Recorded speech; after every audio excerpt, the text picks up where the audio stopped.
over town. That's good to me. Oh yeah. Say I got a woman way over town. Good to me. Ray Charles was an internationally known musician that spent some of his formative years here in Jacksonville.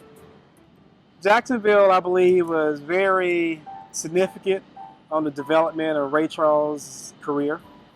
During his formative years, he was enrolled in St. Augustine at Florida School of the Deaf and Blind.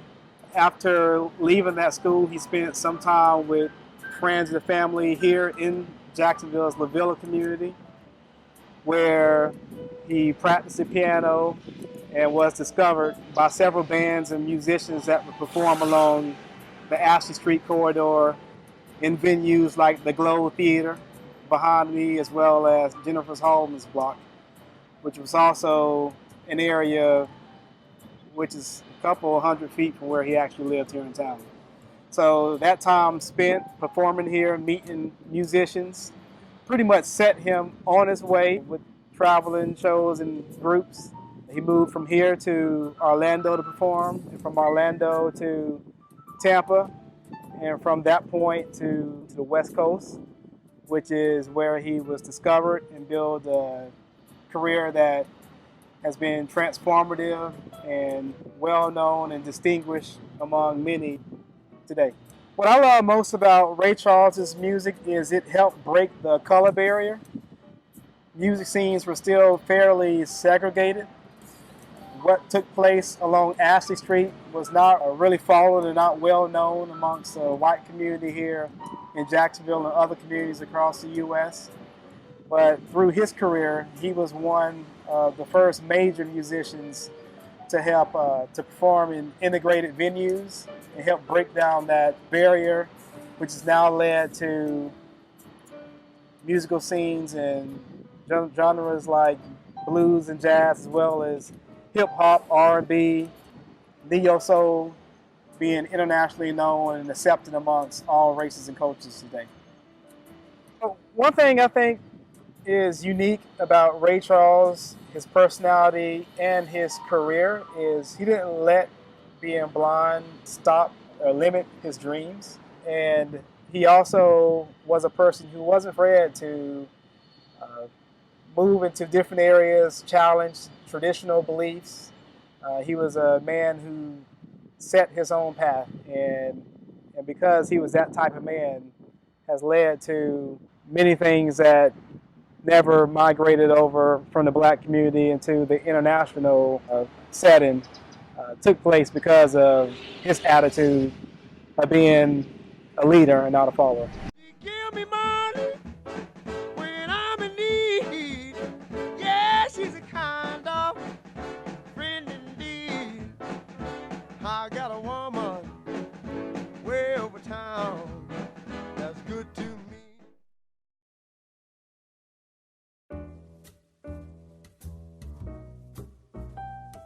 When thinking about American music from the 50s and 60s, many names come to mind, but one name that many people have never heard is Charlie Haas Singleton.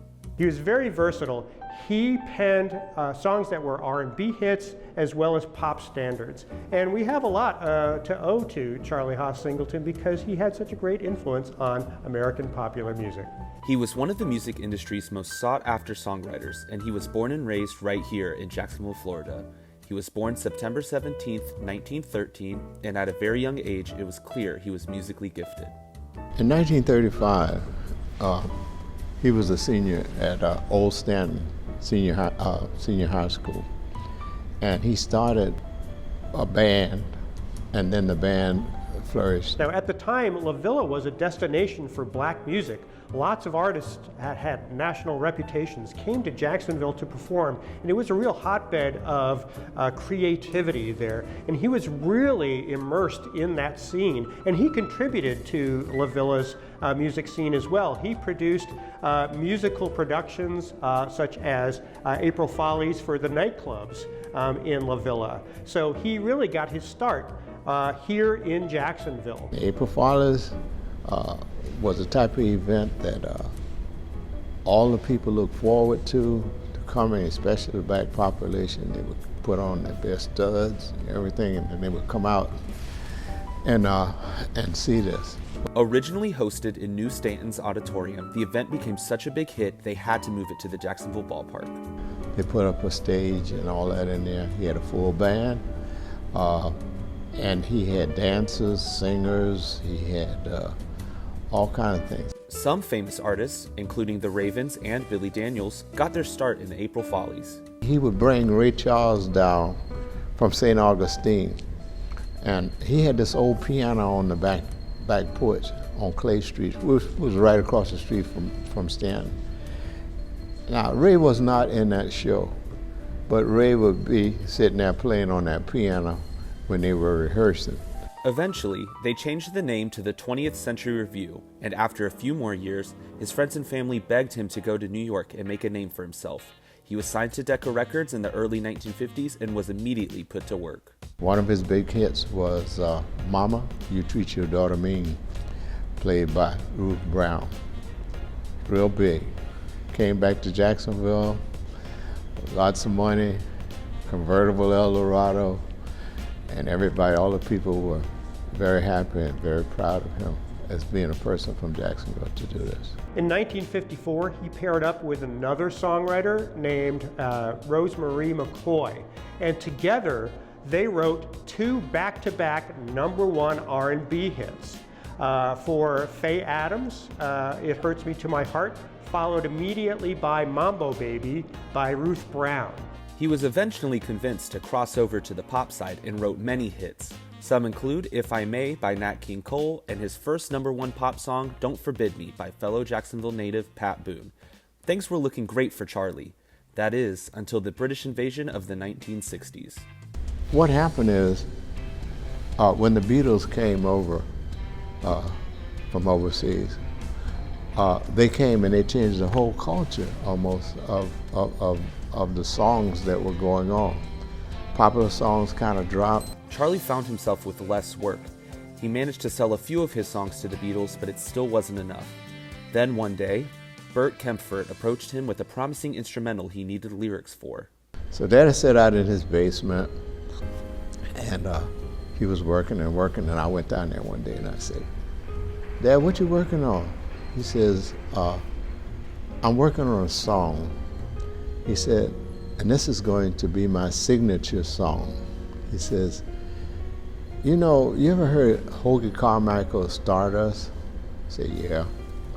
He said, that's a forever song. That'll never go away. He said, but the song that I write is going to be right up there with Hoagy. I said, what is it going to be called? He said, Strangers in the Night.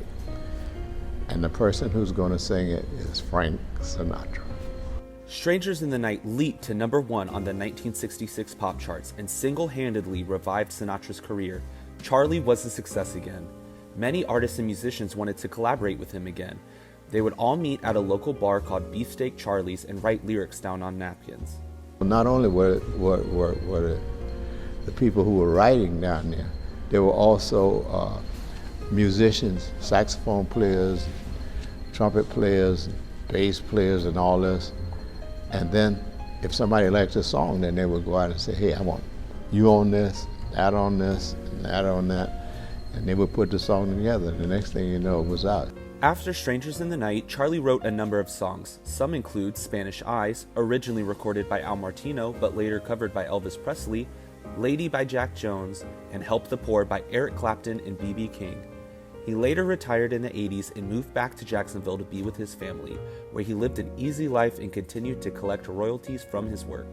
What he did was, there was a lot of local musicians who would come around to his house and sit down and ask for advice about, you know, how did he get there, and, you know, what could they do to get there. And a lot of them would come and, you know, kind of show him their talent, audition a little bit, and he would give his approval, disapproval, tell them how they could have improved, etc., etc.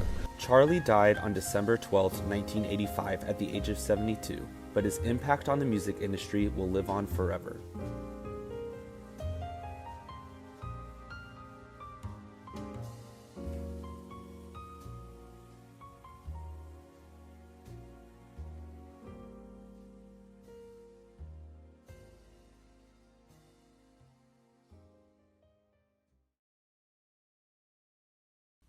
History has been buried deep because of culture and structure.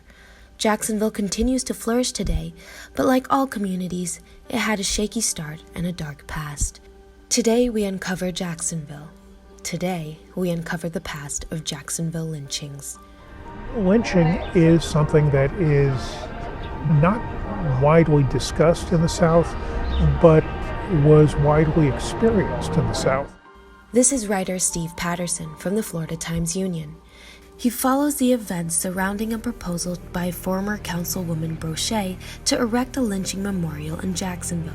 Lynchings were truly, by definition, were murders.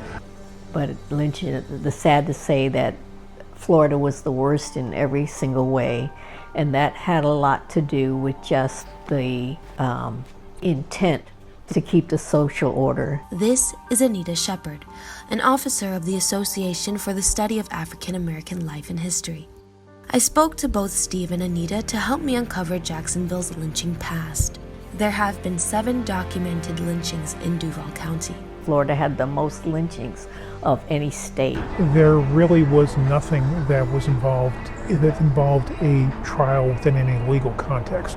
But it never reached that point because the white mobs would come in, break them out of jail, and hang them themselves. And they demanded the jailer to release the prisoner to them, and they took him out and killed him.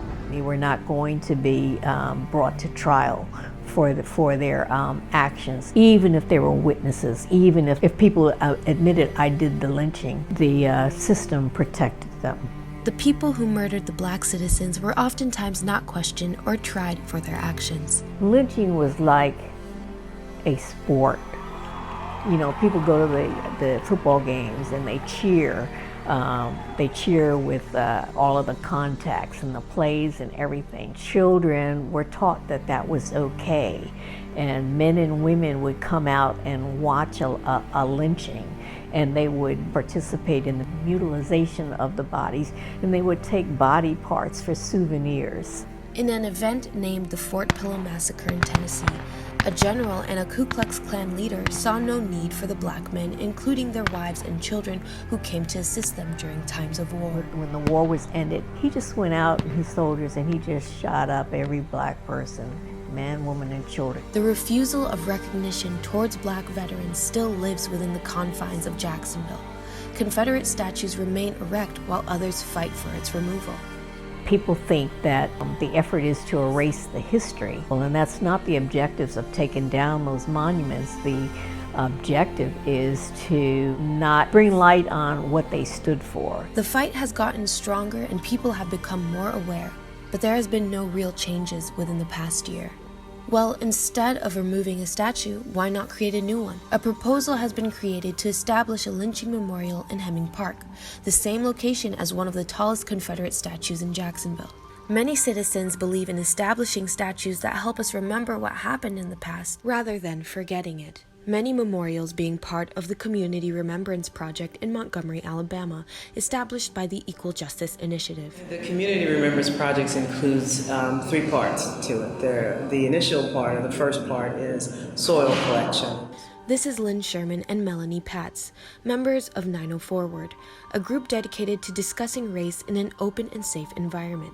The soil collection is a collection of the soil in the place, or as close to the place as possible where the lynches took place. It's more of a ceremonial type event for the purpose of the understanding and the fact that blood, sweat, and tears comes from the soil where the lynchings occurred. The second phase to this is the historical marker, and the marker will be placed where the lynching occurred. That phase takes us to the monument that was spoken of earlier, where there's actually 2 pillars. One pillar that is in Montgomery at the museum, and then there's also a duplicate that is at the museum, but will be here in Jacksonville. The purpose of that work is for us to recognize what happened in the past, acknowledge what happened in the past, and heal, hopefully, from those experiences. It's a great project. A lot of people don't know where a lot of their relatives are that were lynched. Those that do are fortunate enough to be able to shed light. We will be careful not to repeat those things again, and the education around it can help improve equity and eliminate some of the oppression that people are up against. Racial imbalances still occur. There are income differences. There are educational differences. There are social class divides. Proof of our lynching history is slowly resurfacing as local activists fight back for its awareness. As you enjoy the city of Jacksonville, may these stories of truth and history come to mind, and may Jacksonville be an ever-growing and ever-knowing community.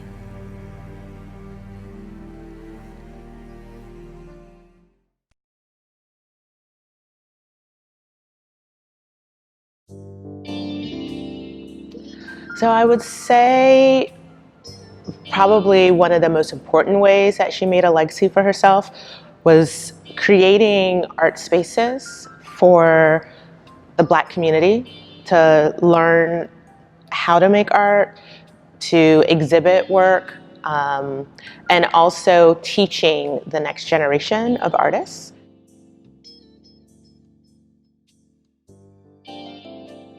She would like to be known through teaching young people and the artists we know today, more so than her artwork. But her artwork is also a really important legacy that we can't overlook, because she was creating a really beautiful visual narrative of the Black experience through portraiture. She came from a religious family. Her father was a minister and did not like that she made art using the dirt clay of Florida and believed that they were graven images. And she has been documented as saying that her father would repeatedly whip her whenever he saw her making art, and is even quoted saying, "He almost whipped all the art out of me." So not having a parent who supported her development as an artist, and this was very much a natural talent for her, was really, really difficult for her.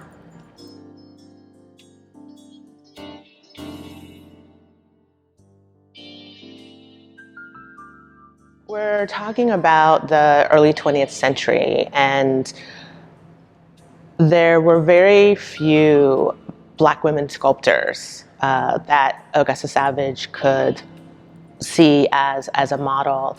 And so not only being Black, not only being a woman, but choosing the route of being a sculptor rather than a painter was very difficult for her. And in trying to advance her skills, received a scholarship to study in France, and she was excited about it. It was the first year that they were offering this scholarship, and it was rescinded because she was Black. And that was really painful, because all of a sudden you see she's in New York. It's a little more democratic than probably the South. But this is a moment where you begin to see where racism actually exists within the arts, which is supposed to be a democratic field. And to have Southern white women basically say, "I'm not going to travel overseas with her because she's Black," that was like one of the most painful things early on.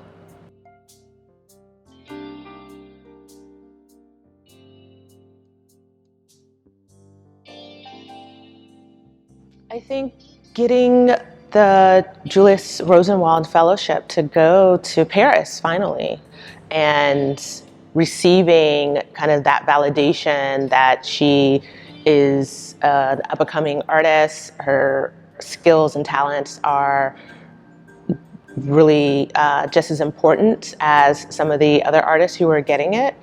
And I think that was a really important boost for her. She was able to go to Paris. She studied there for 2 years and came back, I think, really energized, and used the education that she learned and pass it on to the students that she taught in Harlem.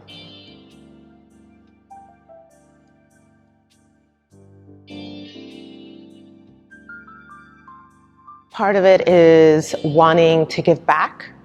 A lot of Black artists couldn't afford to go to school. She was fortunate when she went to New York to get a scholarship at Cooper Union. And going to Paris, coming back, and I think really seeing the need to create a community space.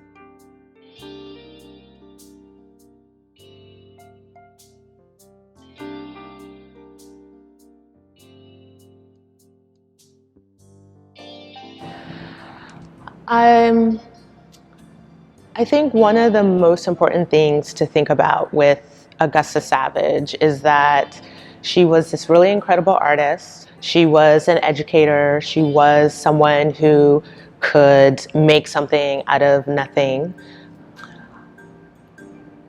In that, my hope is, particularly with this exhibition, and as people learn more about her, that they are inspired by the ways in which she found different avenues to produce her art. And I would even venture to say that her educational aspect of her career, her organizing aspect of her career, is actually part of her larger artistic practice. And there are a lot of contemporary artists today who do all three of these things, and they're celebrated for it.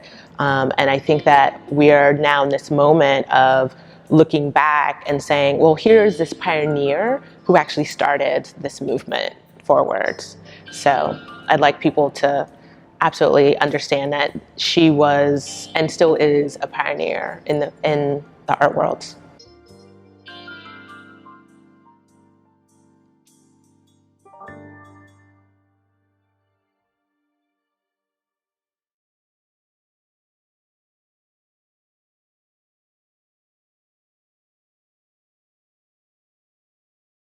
It was during the 60s when there was a focus on civil rights, segregation, integration, and when there was anything said about, well, we can't go here, we can't go there, well, we've got our own anyway. That's when the word came out about, well, we have our own fort.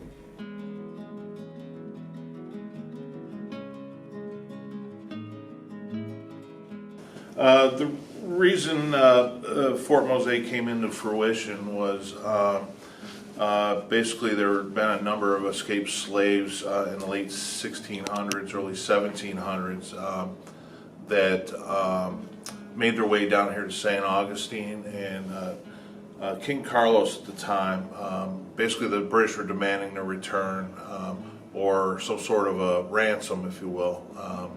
Payment for the slaves having escaped down here to St. Augustine. King Carlos III at the time thought it best that by his decree that any freed slaves that made their way down here to St. Augustine would be granted their freedom. There were freedom seekers from the Carolinas that would come down to Spanish Florida, and they were given their freedom if they lived at Fort Mose. They became Catholic, and the able-bodied men joined the militia. That was the requirements to live free at Mose. They were first asked to serve in the black militia in defense of the Castillo de San Marco in downtown St. Augustine, 2 miles away.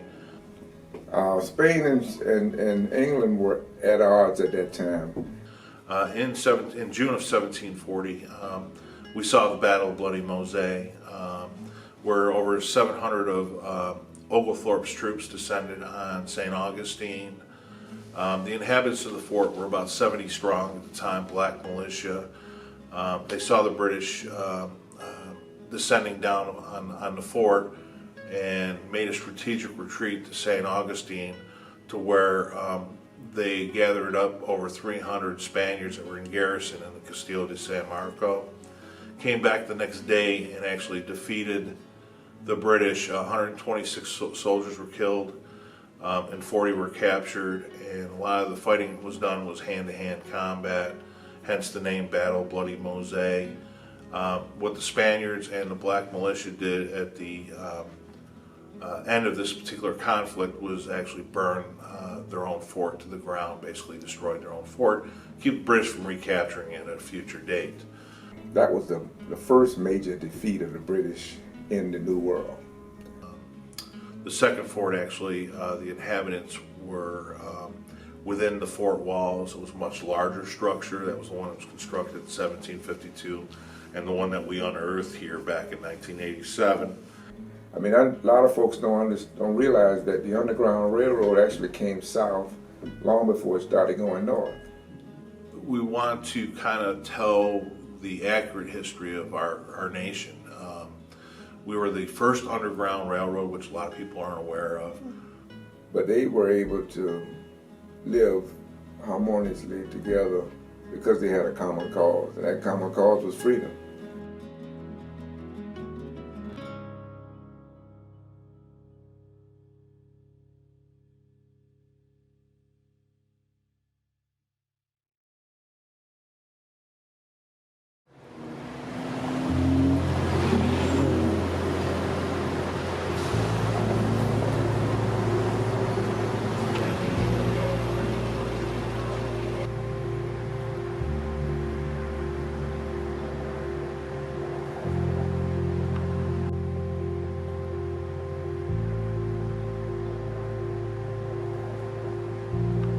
So Adrian Kenneth Knight was actually born in Headland, Alabama in 1909, and his parents moved to Daytona Beach, Florida while he was a little boy, where he ended up graduating from high school from there. And he ended up going to Hampton Institute, which is now Hampton University in Virginia, and he actually is self-taught as a broadcaster and a radio personality.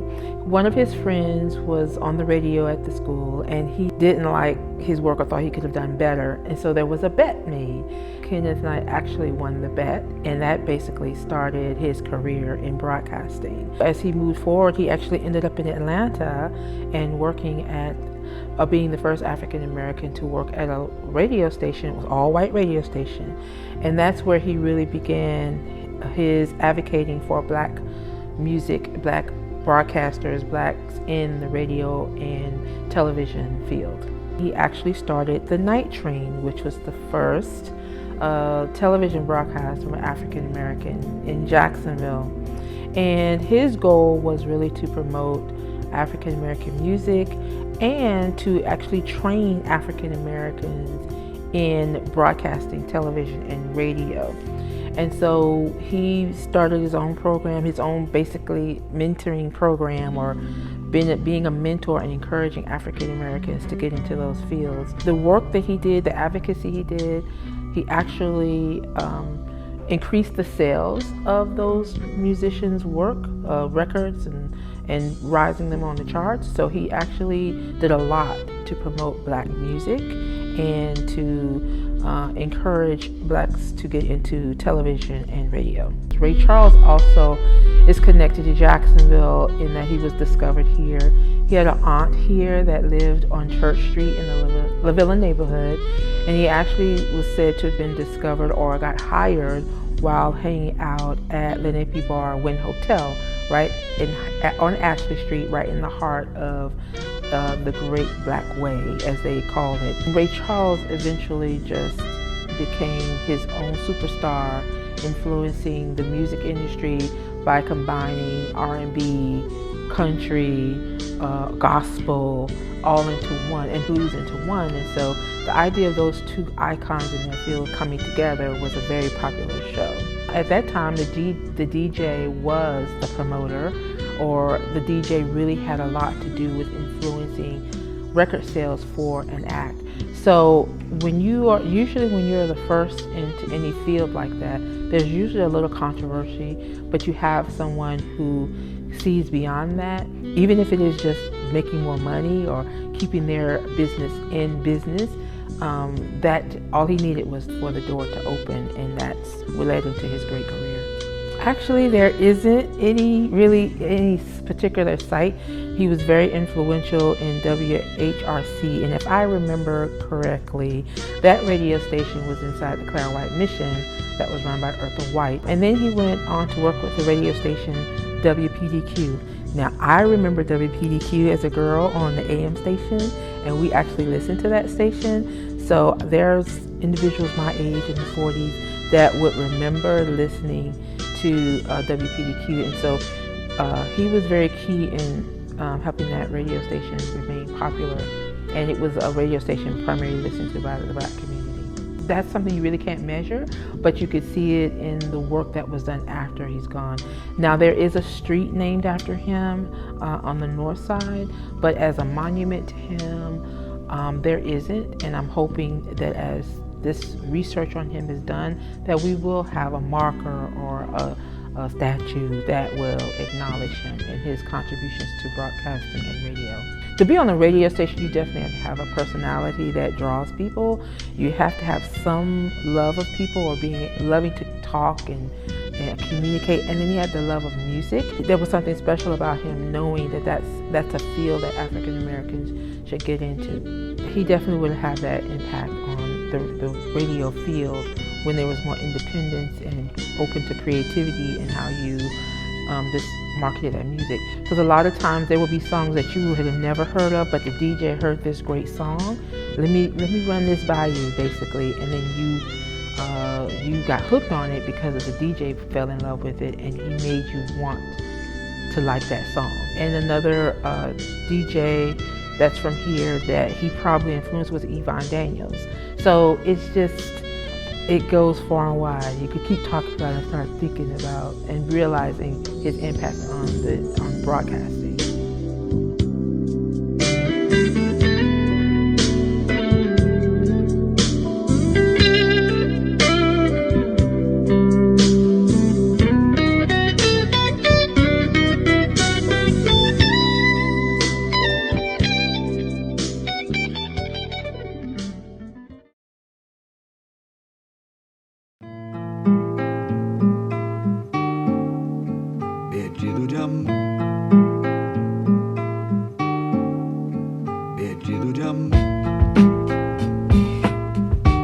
Well, my name is Jose Ramirez, Jose Ignacio Ramirez, actually. I'm a Pedro Pan program participant.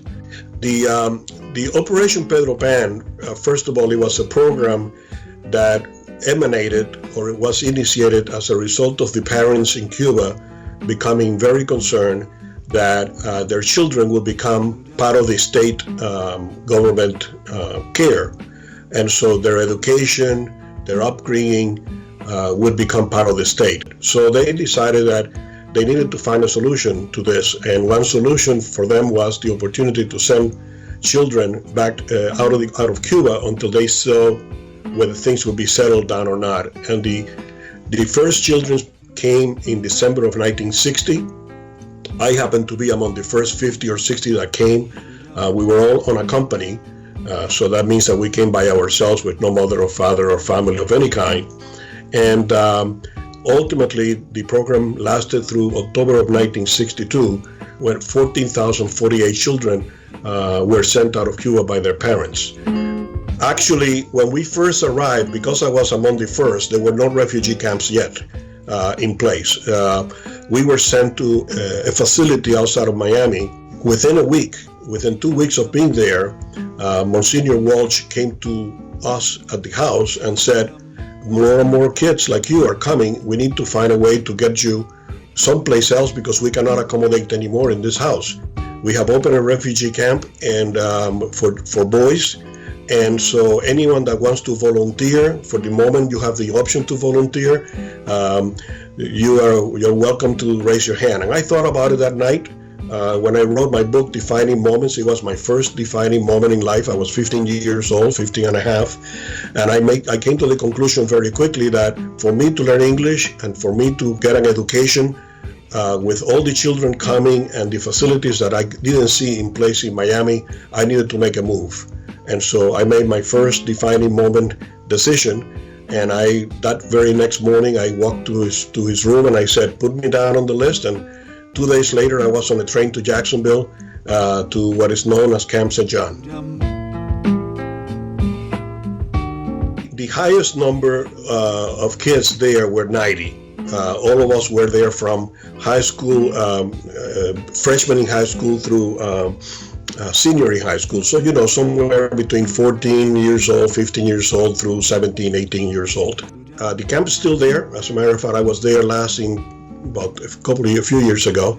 It is still today used for the same purpose that it was used before we got there, which is to have a summer program for children. There's another facility as part of the camp area that is used for weddings and receptions and all kind, very fancy, very nice. So basically, there were 3 barracks. One barrack housed the kitchen. Well, it was a huge barrack with kitchen facilities, dining facilities, and there was a TV and places to do your homework and things like that and eat. The other 2 barracks were dormitories with a big bathroom in between. So the way we spent our day Monday through Friday, we were sent to Bishop Kenny High School, where I graduated from high school in '63, and we were sent to Jacksonville, and we would spend the day going to classes, and then at night or after class we were sent back to the camp. On the weekend, we were basically provided the opportunity to go to Jacksonville for a few hours, and then Sunday we would spend the time in the camp. I don't know the number, but in my case, there were very few at Camp St. John that spoke English well. They had classes for us as much as they could. The high school did something very unusual, at least I thought it was unusual, and I was talking to some of my classmates a few weeks ago about that. They actually took a period of the high school, and they brought 3 or 4 of us with 3 or 4 American kids.